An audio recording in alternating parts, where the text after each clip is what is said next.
Fridtjof Schwann. Avoir un centre. Première partie. Anthropologie intégrale. Chapitre 2. Tour d'horizon d'anthropologie. Quand nous parlons de l'homme, nous pensons tout d'abord à la nature humaine en tant que telle, c'est-à-dire en tant qu'elle se distingue de la nature animale. La nature spécifiquement humaine est faite de centralité et de totalité, et partant d'objectivité, celle-ci étant la capacité de sortir de soi, et celle-là, la capacité de concevoir l'absolu. Tout d'abord, objectivité de l'intelligence, capacité de voir les choses comme elles sont en elles-mêmes. Ensuite, objectivité de la volonté, d'où le libre arbitre.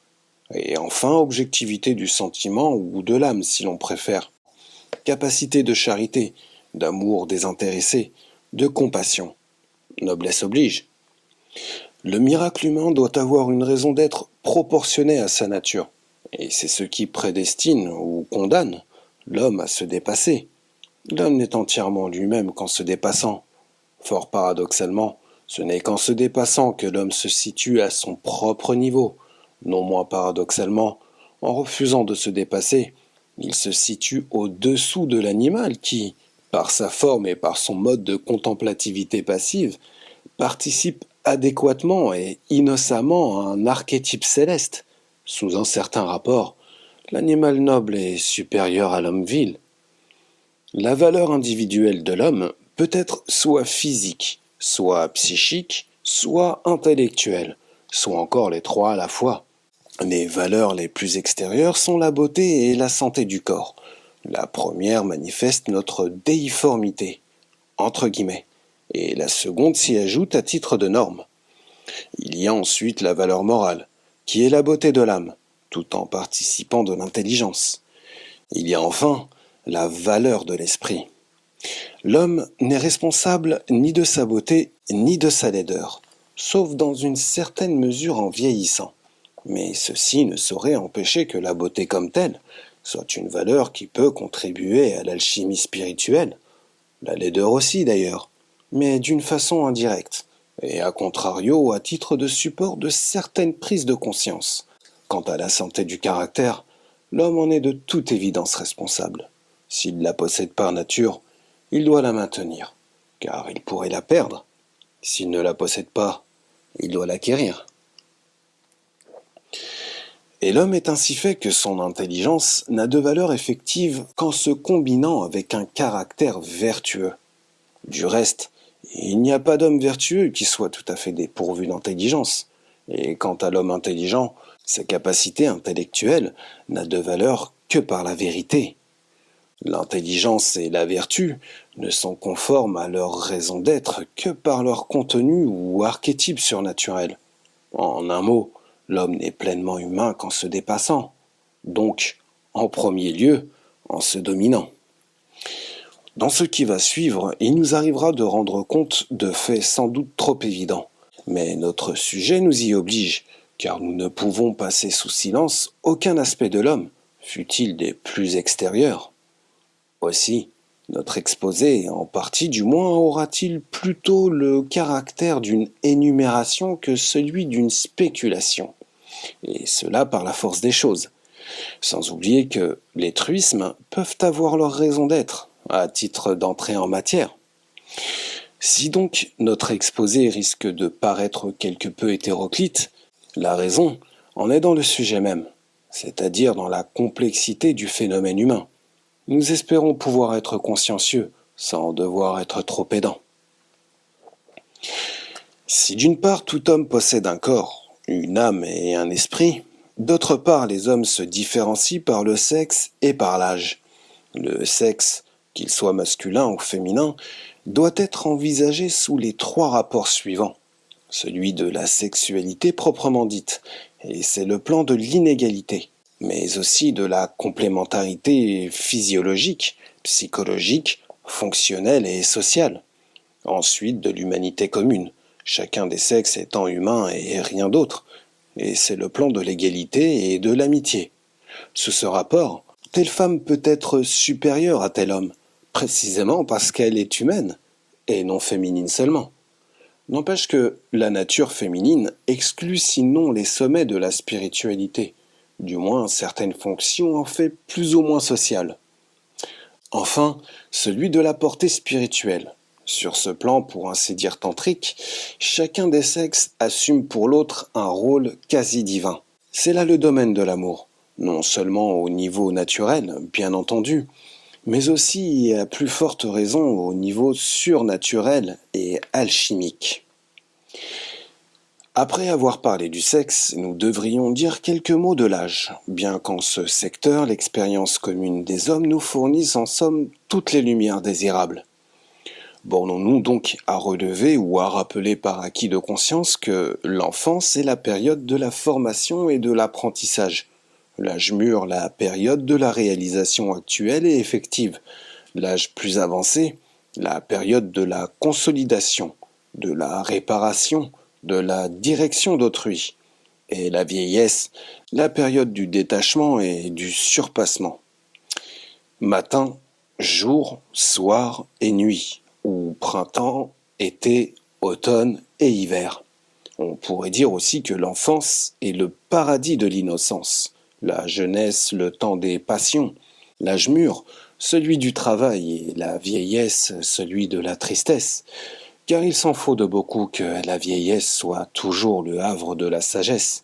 Elle l'est chez les hommes spirituellement supérieurs ou plus généralement dans les milieux encore empreints d'une piété réelle, mais non dans un mode humaniste, horizontal et plus ou moins athée, où la tendance des vieux est plutôt de paraître jeune à tout prix et d'oublier ostentatoirement la seule chose nécessaire.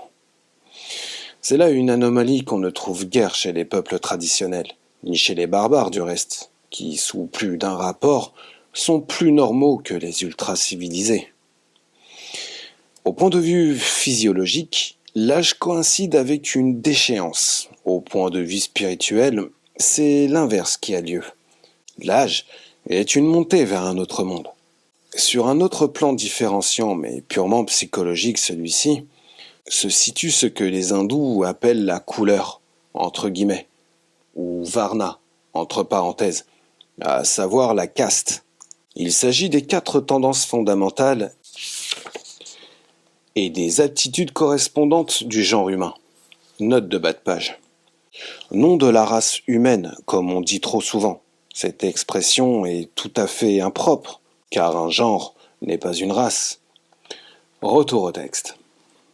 Tendance et aptitude de valeur essentiellement inégales, comme le montre précisément le système hindou des castes, ou comme le montrent les systèmes analogues dans d'autres civilisations.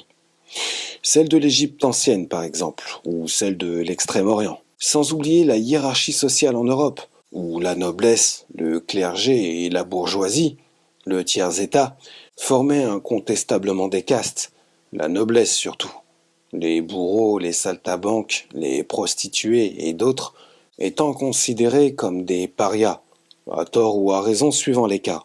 Mais ce n'est pas de caste institutionnelle et forcément approximative que nous voulons parler ici. C'est des castes naturelles, c'est-à-dire fondées sur la nature intrinsèque des individus. Les castes institutionnelles ne sont que des applications légales, et en fait souvent symboliques, plutôt qu'effectives, quant aux potentialités réelles des personnes. N'empêche qu'elles ont une certaine justification pratique et psychologique, sans quoi elles ne sauraient exister traditionnellement. Ce dont il s'agit essentiellement, c'est que le genre humain se différencie psychologiquement par les dons et les idéaux. Il y a l'idéal du sage ou du saint, puis l'idéal du héros, ensuite l'idéal de l'honnête homme moyen et raisonnable, entre guillemets, et enfin celui de l'homme qui ne cherche que les plaisirs du moment et dont la vertu consiste à obéir et à être fidèle. Mais il y a aussi, en marge, des hommes psychologiquement homogènes, l'homme sans centre, qui est capable de tout et de rien, qui est volontiers un imitateur et un destructeur. Hâtons-nous toutefois d'ajouter que tout est différencié ou nuancé en ce monde, et que si nous prenons acte des possibilités humaines inférieures, ce n'est pas pour prononcer des verdicts sur des individus, car ce qui est impossible aux hommes est possible à Dieu. Nous avons fait mention plus haut de dons, entre guillemets, ce qui nous permet de considérer maintenant le phénomène du talent ou du génie. Tout d'abord, il est trop évident que le génie n'a de valeur que par son contenu, qu'il n'a même aucune valeur en l'absence des qualités humaines qui s'imposent, et que par conséquent, il vaudrait mieux pour un grand homme à caractère problématique avoir moins de talent et plus de vertu. La cause du génie est une hypertrophie ou une sursaturation due à l'hérédité, ou comme diraient les transmigrationnistes, un certain karma, donc au mérite ou démérite d'une vie antérieure, suivant les cas. Le karma est en tout cas bénéfique quand il véhicule ou engendre des valeurs spirituelles. De toute évidence, les grands sages et les grands saints de tous les climats traditionnels furent des hommes de génie, mais ils ne furent pas que cela, précisément. Sur le plan des facteurs neutres, tels le sexe et l'âge, il faut distinguer également les types humains. D'abord ratio et sous-ratio, ensuite astrologique, entre guillemets, et enfin strictement personnel. Comme on rencontre toujours les mêmes erreurs et confusions au sujet des races, nous pensons qu'il vaut la peine de donner à ce sujet quelques précisions élémentaires, bien qu'en soi leur intérêt soit fort relatif. Mais enfin, cela fait tout de même partie de notre sujet.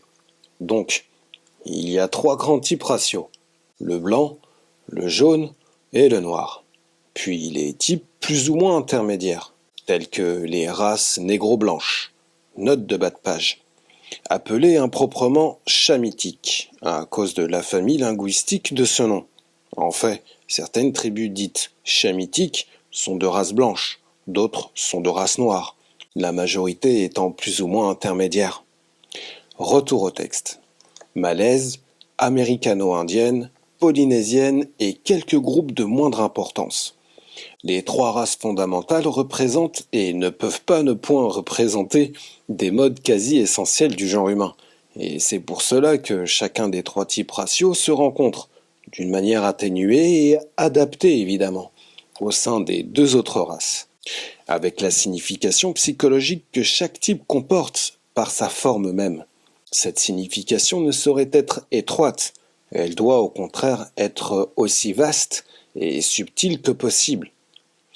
Pour ce qui est des sous-races, non des races intermédiaires, nous nous bornerons à énumérer celles de la race blanche, à savoir les nordiques, les méditerranéens et leurs congénères brahmaniques de l'Inde, les dinariques et leurs congénères arménoïdes ou assyroïdes, les alpins, on parle improprement du type slave, et les orientaux. Enfin, les dravidiens de l'Inde et du nord de l'Extrême-Orient, auxquels se rattachent peut-être les Australiens védoïdes, qui sont de souche non mélanésienne. Toutes les races et sous-races ont leur raison d'être dans l'économie typologique de l'humanité, sans quoi elle n'existerait pas. L'homme est différencié par définition. Note de bas de page. Pour être concret, nous dirons que Lincoln est un exemple parfait du type dinarique et Washington du type nordique. Napoléon nous fournit l'image classique du type méditerranéen. Beethoven, celle du type dit alpin. Quant au type oriental, cet adjectif ayant ici un sens particulier, c'est celui d'un Abdelkader ou d'un Ramakrishna, le type dravidien supérieur étant représenté par un Ramana Maharshi.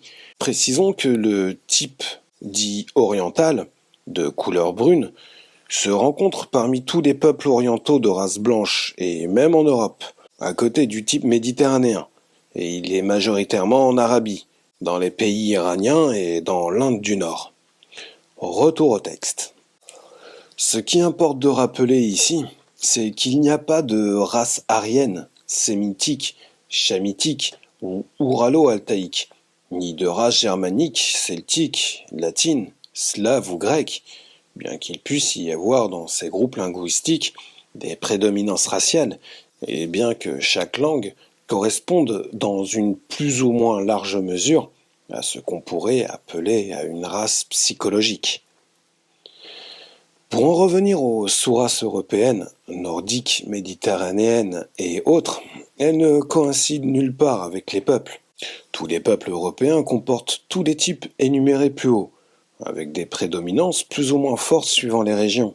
Et n'oublions pas de mentionner qu'à chaque type racial ou sous-racial correspond un type psychologique. Le nordique se distingue par d'autres traits que le méditerranéen, par exemple, mais nous croyons pouvoir nous borner sur ce plan aux deux observations suivantes.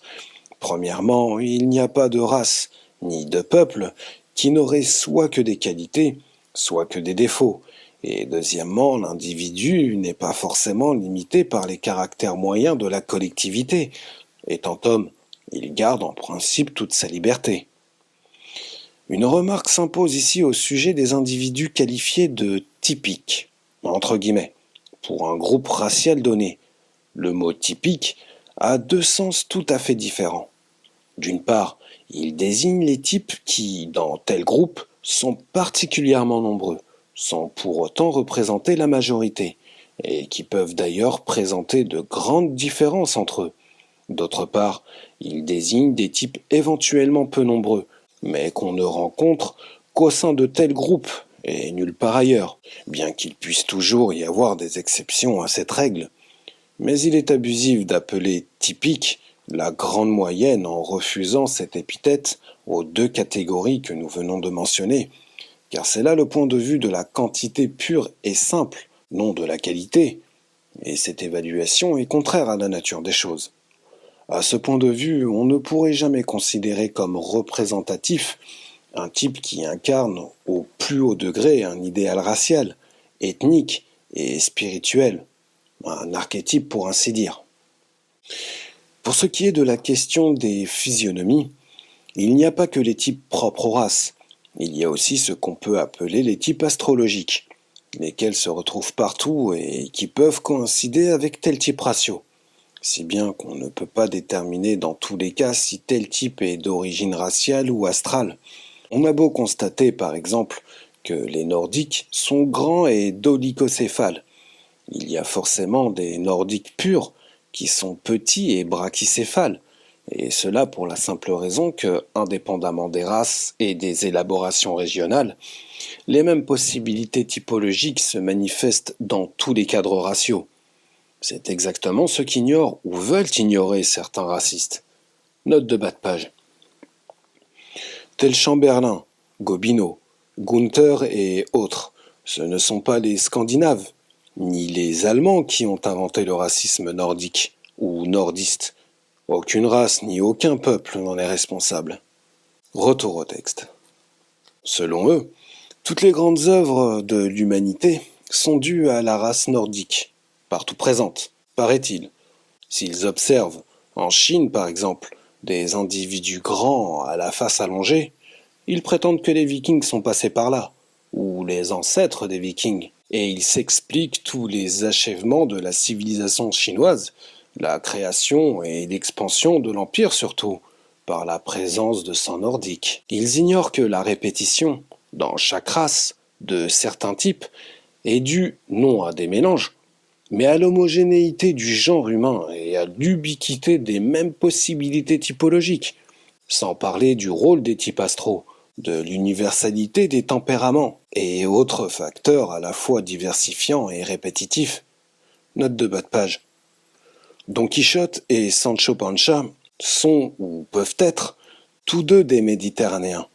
Ils représentent une opposition humaine qui, précisément parce qu'elle est humaine, se rencontre dans toutes les races.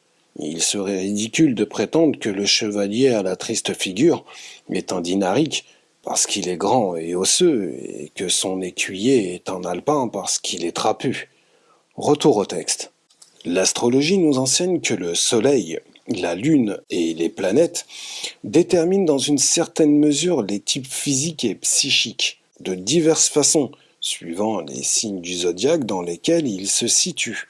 C'est ainsi que l'on peut distinguer des types solaires, lunaires, mercuriens, vénusiens, martiens, jupitériens et saturniens.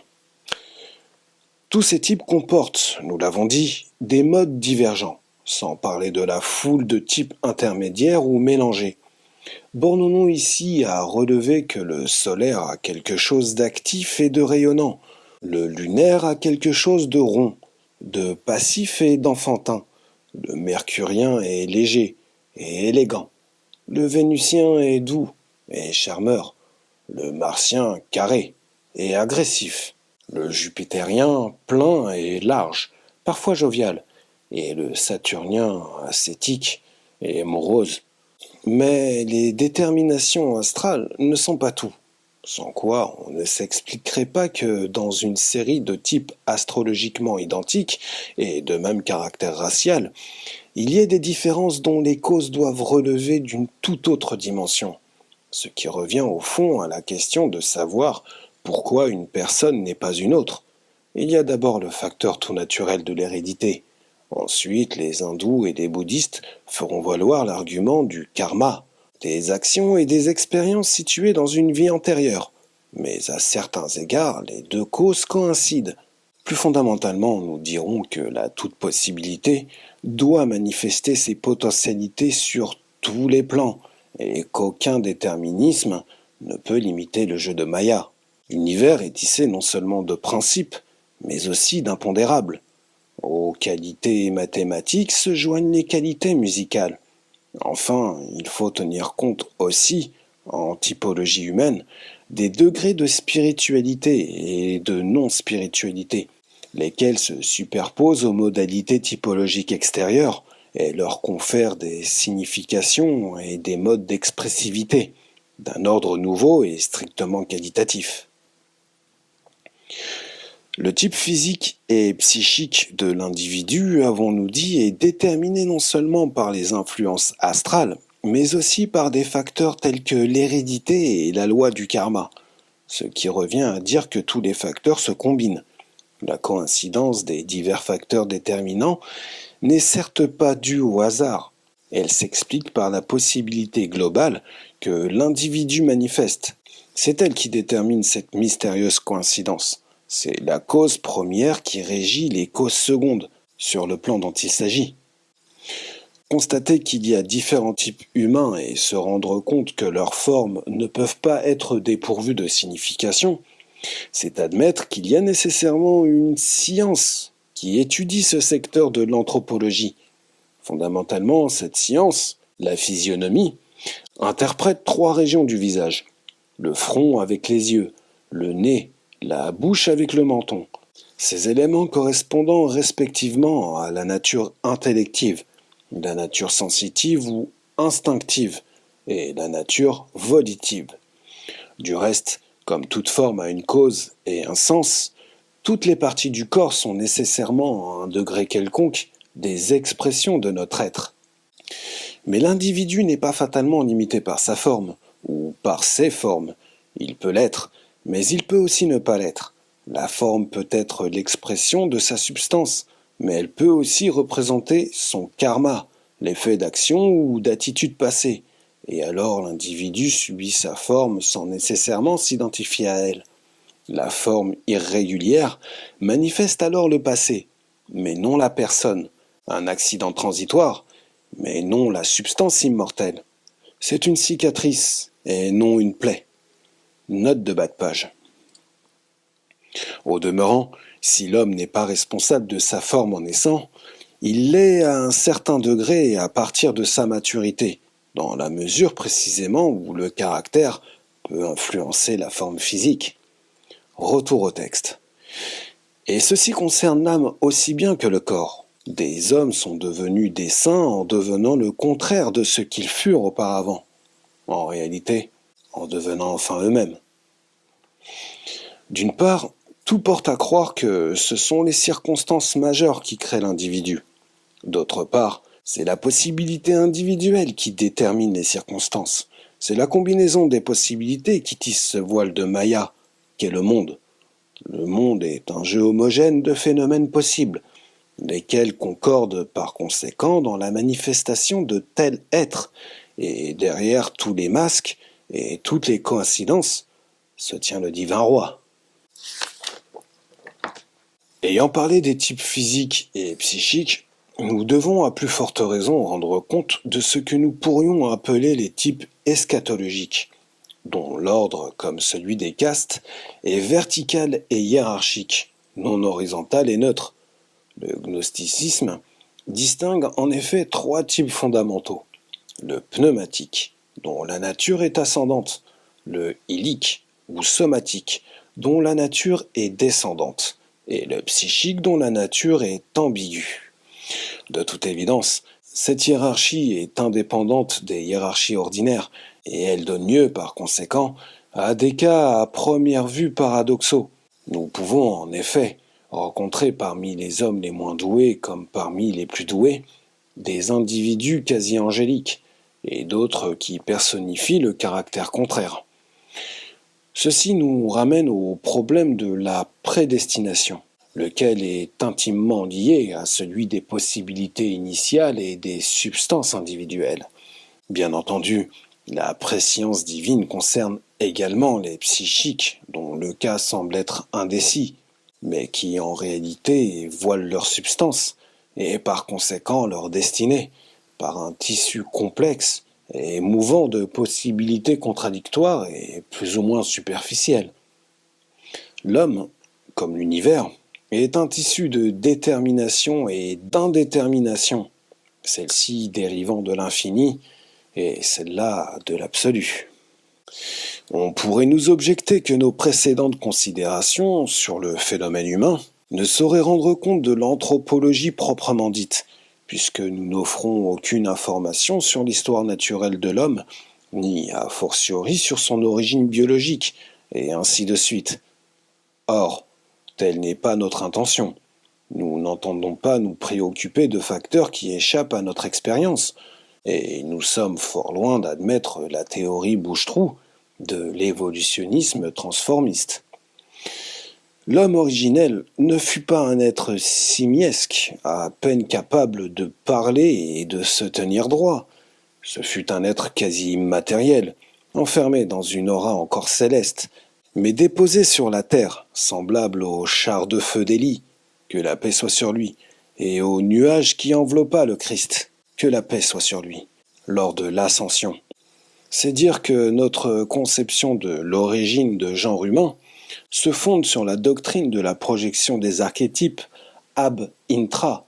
Notre position est donc celle de l'émanationnisme classique, dans le sens néoplatonicien ou gnostique du terme, lequel évite l'écueil de l'anthropomorphisme tout en s'accordant avec la conception théologique de la creatio ex nihilo. L'évolutionnisme, lui, est la négation même des archétypes et par conséquent de l'intellect divin. C'est donc la négation de toute une dimension du réel, celle de la forme, du statique, de l'immuable. Concrètement parlant, c'est comme si on voulait faire un tissu avec la seule trame, en omettant la chaîne. De toute évidence, une anthropologie n'est pas intégrale si elle ne tient pas compte de la dimension spirituelle de l'homme, et par conséquent des facteurs tels que la hiérarchie eschatologique, dont nous avons parlé plus haut, ou des fonctions sociales analogues. Qui dit Homo sapiens, dit Homo religiosus, et il n'y a pas d'homme sans Dieu. Nous avons fait remarquer plus haut que la prérogative de l'homme est la capacité d'objectivité, et que celle-ci est le critère fondamental de la valeur humaine. À rigoureusement parler, est homme celui qui sait penser. Celui qui ne sait pas penser, quels que soient par ailleurs ses dons, n'est pas authentiquement homme, c'est-à-dire qu'il ne l'est pas au sens idéal du terme. Trop d'hommes font preuve d'intelligence, aussi longtemps que leur pensée se meut dans les ornières de leurs désirs, de leurs intérêts et de leurs préjugés. Mais dès que la vérité est contraire à ce qui leur plaît, leur faculté de penser s'estompe ou s'évanouit. Ce qui est à la fois inhumain et trop humain. Nous avons écrit dans un de nos livres qu'être objectif, c'est un peu mourir, à moins d'être un pneumatique, car alors on est mort par nature et l'on trouve la vie dans cette extinction.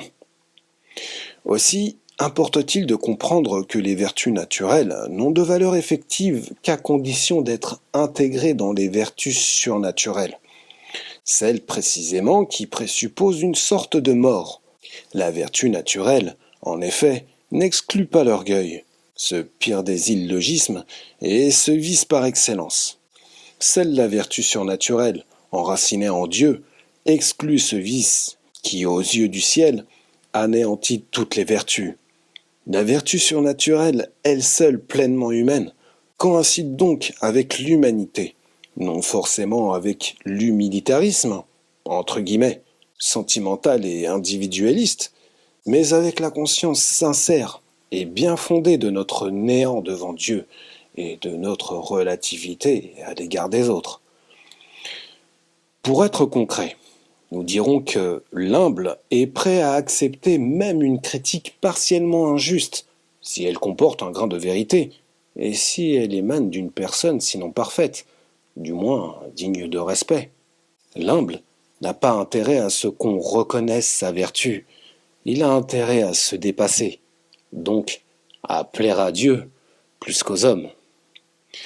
Notre définition de l'Homo sapiens étant la déiformité, laquelle fait de lui un être total et partant une théophanie, il n'est que logique et légitime que, pour nous, le dernier mot de l'anthropologie soit la conformité aux normes célestes et le mouvement vers Dieu, ou en d'autres termes, notre perfection selon les cercles concentriques et les rayons centripètes, les uns et les autres, disposés en vue du centre divin.